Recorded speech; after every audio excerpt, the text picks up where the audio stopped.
हजरत ख्वाजा बख्तियार काकी रहमतुल्लाह ताला अलैह,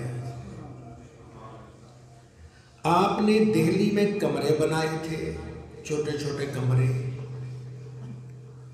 उनमें अपने मुरीद रखे हुए थे। यहाँ बैठ के अल्लाह अल्लाह करो, तस्बीह करो, कोई कलमा शरीफ पढ़ रहा है, कोई दुरूद शरीफ पढ़ रहा है, कोई नफल पढ़ रहा है, कोई वज़ाइफ पढ़ रहा है। वो अपने अपने उसको जिक्र बताया हुआ था। जब हजरत के पीरो मुर्शिद ख्वाजा मोइनुद्दीन चिश्ती अजमेरी रहमतुल्लाह ताला अलैह मिलने के लिए आए, तो ये तो एक असूल है ना, जब उस्ताद का उस्ताद मिलने के लिए आए तो उस्ताद अपने अच्छे शागिर्द दिखाता है, कहता है ये मेरे अच्छे शागिर्द हैं, इनसे देखिए। अब वो आए, मोइनुद्दीन चिश्ती अजमेरी सुल्तानुल हिंद गरीब नवाज आए,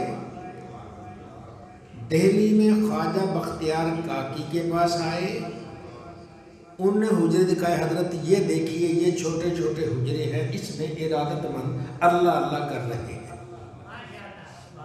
वो ऐसे गुजरते गए, एक हुजरे पे जाके ऐसे वो चौंक गए। ख्वाजा मोइनुद्दीन चिश्ती अजमेरी, अंदर कौन था?